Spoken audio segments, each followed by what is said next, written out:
அனைவருக்கும் வணக்கம் மற்றும் வாழ்க வளமுடன். நம்ம இந்த பதிவில் சிவபெருமானோட ஃபேஸ் வந்து எப்படி கலரிங்கில் காட்டலாம் அப்படின்றத பார்க்கலாங்க. ப்ளூ பேஸ்டு கலரிங் வந்து இதோட ஸ்கெட்ச் வந்து பென்சில் ஸ்கெட்ச் வந்து நான் ஏற்கனவே கொடுத்துருக்கேன். வேணுன்றவங்க ப்ளேலிஸ்ட்டில் பார்த்துக்கலாம். இந்த பெயிண்டிங்காக நான் யூஸ் பண்ணியிருக்க ப்ரஷ் பார்த்தீங்கன்னா 000 நம்பர் 2 ப்ரஷும் யூஸ் பண்ணியிருக்கேங்க. கலர்ஸ் பார்த்தீங்க அப்படின்னா Persian blue, scarlet red, white and black இந்த கலர்ஸ் வந்து யூஸ் பண்ணியிருக்கேங்க. இது எல்லாமே போஸ்டர் கலர்ஸ் தான். வாங்க ஸ்டார்ட் பண்ணலாம். வீடியோவை ஸ்கிப் பண்ணாமல் ஃபுல்லாக பார்க்கலாம். சரிங்களா? இப்போது நம்ம டார்க்காக தெரிகிற ஏரியா வந்து ஃபேஸில் ரிமூவ் பண்ணிக்கலாம். லைட்டாக தெரிகிற மாதிரி வச்சுட்டு பேஸ் கலர் வந்து நான் பர்ஷியன் ப்ளூவில் ஒயிட்டை மேக்ஸிமம் மிக்ஸ் பண்ணி பேஸ் கலர் கொடுத்துருக்கேங்க. அது நல்லா ட்ரை ஆகட்டும். ட்ரை ஆனதுக்கப்புறம் நம்ம இப்போ ஐடென்டிஃபை பண்ணிக்கலாம். நம்ம கீழே கொடுத்துருந்த ஸ்கெட்ச் வந்து நல்லாவே தெரியுது மேலே. ஏன்னா நம்ம ரொம்ப லைட் கலர் பேஸ் கலர் கொடுத்துருக்கோங்கிறதுனால நல்லாவே நமக்கு தெரியுது. இப்போ வந்து நம்ம அந்த ஐடென்டிஃபிகேஷன் வந்து இன்னொரு முறை வந்து நம்ம பர்ஷியன் ப்ளூவில் டைரெக்டாக எடுத்து கொடுத்துக்கலாம். கொடுத்துட்டு நம்ம கரெக்டான பொசிஷனில் கரெக்டான ஷேப்பில் வந்து ஈக்குவலாக ரெண்டு பக்கமும் ஈக்குவலான சைஸில் கிடச்சிருக்கா அப்படின்றத நம்ம பார்த்துக்கலாம். பார்த்துட்டு ஃபைனல் பண்ணிவிட்டு அதுக்கப்புறம் நம்ம ஷேடிங்ஸ் கொடுக்க ஸ்டார்ட் பண்ணலாம். ஷேடிங்ஸ் வந்து வாஷிங் அப்படின்னு சொல்லுவாங்க. ஏன்னா நம்ம தண்ணியில் யூஸ் பண்ணி தான் அதிகமான அளவுக்கு தண்ணி இருக்கும், பெயிண்ட் ரொம்ப கம்மியாக இருக்கும். ஸோ அதை வந்து வாஷிங் அப்படின்னு கூட சொல்லுவாங்க. வாஷிங் வந்து நம்ம பார்த்து ஷேடிங்ஸில் ஸ்டார்ட் பண்ணலாம். சரிங்களா? ஃபஸ்ட்டு வந்து நான் ஃபேஸோட அவுட்டர் வந்து எட்ஜஸ் வந்து ஷேடிங்ஸ் கொடுத்துக்கிறேன். கொடுத்துட்டு அதுக்கப்புறமா நான் இன்னும் வாய்ப்பகுதி மட்டும் ஐடென்டிஃபை கொடுக்கல. ஏன்னா நம்ம அது வந்து ப்ளூ கலரில் கொடுக்கக்கூடாது, ரெட் கலரில் கொடுக்கணும். ஸோ நம்ம ப்ளூ கலரில் கொடுக்க வேண்டிய கண்ணு மூக்குக்கு மட்டும் கொடுத்துட்டு நான் அவுட்டரில் வந்து ஷேடிங்ஸ் கொடுத்துருக்கேன். இப்போது அந்த கண்ணோட பகுதியில் கண்ணிலேருந்து மூக்குக்கு ஜாயின் பண்ணக்கூடிய அந்த மெயின் ஷேடிங்ஸை வந்து நம்ம எடுத்துக்கலாம். இதை கொடுத்துட்டு ஃபேஸோட அவுட்டர் கொடுத்துட்டோம் அப்படின்னா நமக்கு ஃபேஸ் வந்து நல்லா ஒரு திரண்டு தெரிகிற மாதிரி ஒரு ரவுண்ட் ஷேப்புக்கு வந்து ஒரு 3D எஃபெக்டில் வந்து காமிக்க ஆரம்பிக்கும். அதுக்கப்புறம் பார்த்தோம் அப்படின்னா அந்த கண்ணுக்கும் மூக்குக்கும் இடைப்பட்ட பகுதி இதுதான் வந்து ஒரு ஃபேஸுக்கு ரொம்ப மெயினான ஒரு ஷேடிங் நம்ம வாஷிங் பண்ண வேண்டிய ஒரு மெயினான ஏரியா. பார்த்திங்க அப்படின்னா அந்த கண்ணுக்கும் மூக்குக்கும் ஜாயின் பண்ணக்கூடிய அந்த ஒரு ஸ்பேஸிங் தான் வந்து கரெக்டாக நம்ம கொடுக்க வேண்டியிருக்கும். அப்புறம் அந்த ஃபேஸோட எட்ஜ் இது ரெண்டையும் நம்ம கரெக்டாக கொடுத்துட்டோம் அப்படின்னாவே ஃபேஸில் ஒன்றும் பெரிய அளவுக்கு ஷேடிங்ஸ் வந்து காட்டிக்க தேவையில்லை. இது ரெண்டும் தான் நம்ம ஃபேஸை வந்து ஒரு நல்ல ஒரு எஃபெக்டை நமக்கு காட்டுறது. சரிங்களா? மெயினான வந்து ஷேடிங்ஸ் காட்ட வேண்டிய இடம்னா ஃபேஸோட எட்ஜஸ் ப்ளஸ் நோஸுக்கும் ஐஸ்க்கும் இடைப்பட்ட அந்த ஜாயினிங் ஸ்பேஸ் அந்த இடம் மட்டும்தான். இப்போது அதை வந்து நம்ம கம்ப்ளீட் பண்ணிட்டோம். இதுக்கப்புறம் பார்த்திங்க அப்படின்னா நான் வந்து தண்ணியாக எடுத்துகிட்டு அதை வாஷிங் கொடுத்துட்டு அதை வந்து ஜாயின் பண்ணுற இடத்துல மெர்ச் பண்ணியிருக்கேன். மெர்ச் பண்ணி விட்டுருச்சு. இப்போ அந்த நோஸுக்கு கீழ்ப்பகுதியில் ரெண்டு பக்கமும் சைடில் வந்து எந்த அளவுக்கு கொடுக்க முடியுமோ ஷார்ப்பாக அதை வந்து நம்ம கரெக்டாக கொடுத்துக்கலாம். கொடுத்துட்டு இப்போது நான் அந்த ஷேடிங்ஸ் எல்லாம் நல்லா மெர்ச் பண்ணிக்கிறேன். மெர்ச் பண்ணி விட்டுட்டு நமக்கு காயத்துக்கு அலோவ் பண்ணணுங்க. நம்ம ஒன்று மேலே ஒன்று பண்ணிக்கிட்டே இருந்தோம் அப்படின்னா அது வந்து பேஸ் கலரோடு எடுத்துகிட்டு வர ஆரம்பிச்சிடும். அந்த கலர் வந்து பேஸ் கலரோட நம்ம என்ன ஷேடிங் கொடுக்குறோமோ அந்த டிஃப்ரென்ஸ் தெரியாத மாதிரி அந்த கலர்ஸ்லாம் வந்து மெர்ஜ் ஆகி கொலாப்ஸ் ஆகிடும். ஸோ நமக்கு வந்து பிக்சர் வந்து கரெக்டான ரிசல்ட் கிடைக்காம சொதப்பிடும். சரிங்களா? இப்போது இது வந்து இப்போ ஒயிட் ஏரியாலாம் எங்கே ஹைலைட் பண்ணணுமோ அந்த இடத்துலலாம் வந்து ஹைலைட் பண்ணிக்கலாம். இந்த கண்ணோட எட்ஜஸ்லேருந்து ஃப்ரண்ட் கார்னர்லேருந்து நம்ம நோஸுக்கு வந்து கொண்டு வந்துருப்போம் ஷேடிங்ஸ். அந்த கண்ணோட அந்த பக்கம் எட்ஜஸில் வந்து லைட்டிங் தெரிகிற மாதிரி ஒயிட் வச்சுக்கலாம். நோஸோட உள்பகுதி அதுமாதிரி நோஸோட ரெண்டு சின்ன அந்த சைடு ஸ்பேஸ் அதுலேயும் வந்து லைட்டாக ஒயிட் வச்சு நான் பிரைட்னஸ் காமிச்சிக்கலாம். காமிச்சதுக்கப்புறமா இப்போ வந்து மவுத்துக்கு கொண்டு வரலாங்க. வாயில் வந்து லைனிங் கொடுக்கலாம். ஃபஸ்ட்டு இது எப்படி ஸ்டார்ட் பண்ணணும்னா ஃபஸ்ட்டு அந்த லைன் போட்டுட்டு மேலே இருக்க லிப்ஸு அப்புறம் கீழே இருக்க அந்த வளைவு லிப் அதை மட்டும் கொடுத்துட்டோம் அப்படின்னா நமக்கு வந்து லிப் வந்து கம்ப்ளீட் ஆகிடும். அது உள்ளே வந்து லைட்டாக ஒரு சின்ன ஷேட் கொடுக்கணும்.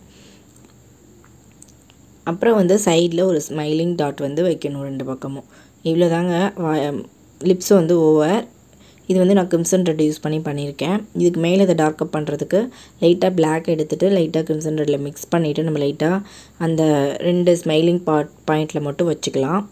வச்சிட்டோம் அப்படின்னா நமக்கு வந்து அந்த லிப்ஸு வந்து ஒரிஜினலாக நமக்கு ஒரு லுக்கு கிடச்சிரும்.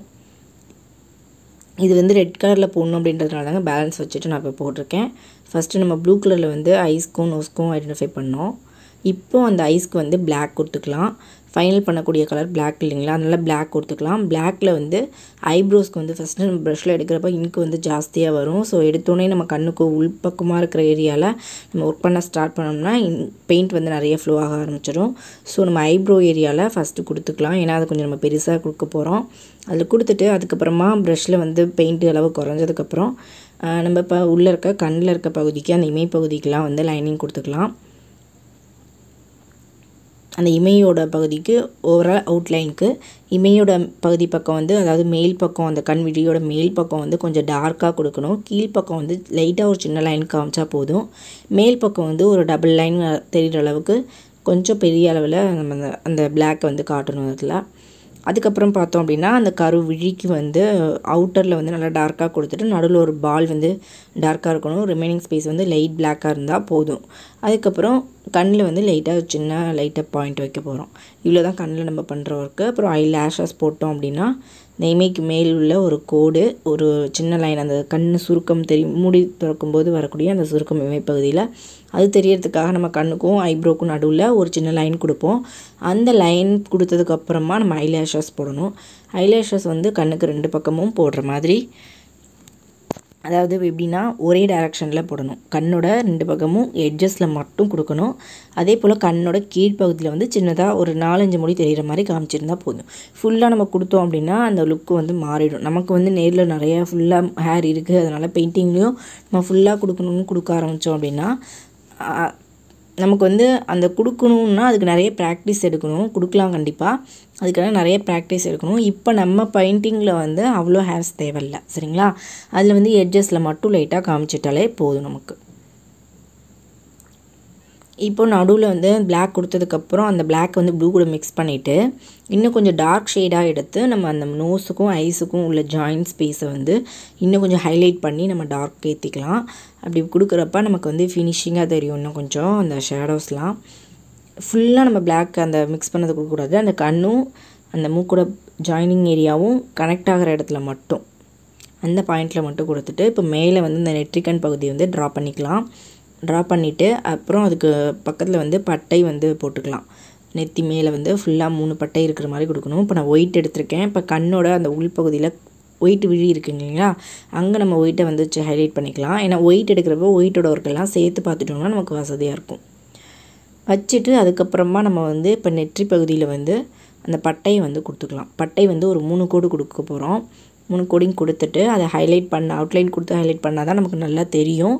அது வந்து காயத்துக்கு முன்னாடி கொடுத்தோம்னா ஒயிட்டு கூட நம்ம கொடுக்கக்கூடிய கலரும் மர்ஜ் ஆகிடும். இப்போ வந்து அதே ஒயிட்டை வந்து நான் ஃபேஸோட எட்ஜஸ்க்கு இன்னும் கீழே வந்து இன்னொரு லேயர் வந்து கொடுக்குறேன். இன்னும் அது வந்து நல்லா 3D எஃபெக்ட் காட்டும். இப்போ வந்து நம்ம ப்ளூ கலரை வந்து ரொம்ப லைட்டாக எடுத்துக்கலாம். லைட்டாக எடுத்துகிட்டு அந்த நெத்தியில் கொடுத்த பட்டை பகுதியை அவுட்லைன் சுற்றி ஃபுல்லாக நம்ம அதுக்கு ஒரு அவுட்லைன் கொடுத்துட்டு அந்த அவுட்லைனோட எட்ஜஸை வந்து ரொம்ப ஆடாக தெரியாத அளவுக்கு நம்ம மெர்ச் பண்ணி விட்டுக்கலாம் வெளிப்பக்கத்தில் மட்டும், சரிங்களா? நம்ம கொடுக்கும்போது ரொம்ப லைட்டாக கொடுத்துட்டோம்னா தேவை கிடையாது. அது வந்து ரொம்ப லைட்டாக கொடுத்துட்டோம் அப்படின்னா அந்த ஒயிட் மட்டும் நல்லா ஹைலைட் ஆகி நமக்கு தெரியும்.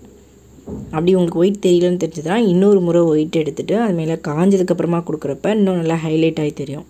இப்போ இந்த கண்ணம் பகுதியில் வந்து லைட்டாக வந்து ஸ்கேலட் த்ரெட்லேயே தண்ணி கலந்துட்டு ரொம்ப தண்ணியாக எடுத்துகிட்டு கண்ணத்தோட 2 பகுதியிலையும் வந்து லைட்டாக வைக்கிறேங்க. இப்போ நான் அந்த ஃபேஸில் பார்த்தீங்க அப்படின்னா லெஃப்ட் சைடு ஃபேஸில் எல்லாமே வந்து கொஞ்சம் அதிகமான ஷேடு காமிச்சிருப்பேன். கன்னத்தில் இருக்க ஷேடிங்கும் சரி, அந்த ரெட் ஷேடிங்கும் சரி, எல்லாமே கொஞ்சம் ஜாஸ்தியாக. கழுத்தில் இருக்க ஷேடிங் வந்து எல்லாமே இந்த பக்கம் வந்து டார்க்கு இருக்கிற மாதிரியும் ஃபேஸோட ரைட் சைடு வந்து நல்லா லைட்டாக படிக்கிற மாதிரியும் ஒரு கான்செப்டில் வந்து இந்த ஃபேஸ் ஷேடிங்ஸ் வந்து இருக்குங்க. அதுபோல் தான் நான் வந்து இந்த கன்னத்தில் வந்து லைட்டப் ஜாஸ்தியாக இருக்கிற மாதிரியும் கழுத்துலேயும் லைட்டிங் அதிகமாக இருக்கிற மாதிரியும் கண்ணோட பகுதி எட்ஜஸ்லேயும் கொஞ்சம் லைட்டப் அதிகமாக இருக்கிற மாதிரியும் நான் அதில் காமிச்சிருப்பேன். மைனூட்டாக நோட் பண்ணி பார்த்தீங்க அப்படின்னா தெரியும். இப்போ கண்ணுக்கு கீழே, அதாவது நெற்றி கண்ணுக்கு கீழே வந்து ஒரு சின்ன சிகப்பு கலர் போட்டு வச்சுக்கலாம். இதோட நம்மளோட பெயிண்டிங் கம்ப்ளீட் ஆயிடுச்சுங்க. என்னோட இந்த கலரிங் உங்களுக்கு பிடிச்சிருக்கு அப்படின்னு நினச்சிங்கன்னா நம்ம வீடியோக்கு மறக்காமல் ஒரு லைக் கொடுங்க. நீங்கள் இன்னும் சப்போர்ட் பண்ணணும்னு நினச்சிங்க அப்படின்னா நம்ம சேனலை மறக்காமல் சப்ஸ்கிரைப் பண்ணிக்கோங்க. சப்ஸ்கிரைப் பண்ணிவிட்டு கூடவே பெல் ஐகான் கிளிக் பண்ணிவிட்டு ஆல்ரெடி செலக்ட் பண்ணிட்டீங்கன்னா நான் கொடுக்குற புதிய வீடியோக்களோட நோட்டிஃபிகேஷன் உங்களுக்கு மிஸ் ஆகாமல் கிடைக்கும். வீடியோஸ் உங்களால் ஈஸியாக பார்க்க முடியும், சரிங்களா? உங்களோட ஃபீட்பேக்கை கமெண்ட் பாக்ஸில் சொல்ல மறந்துடாதீங்க.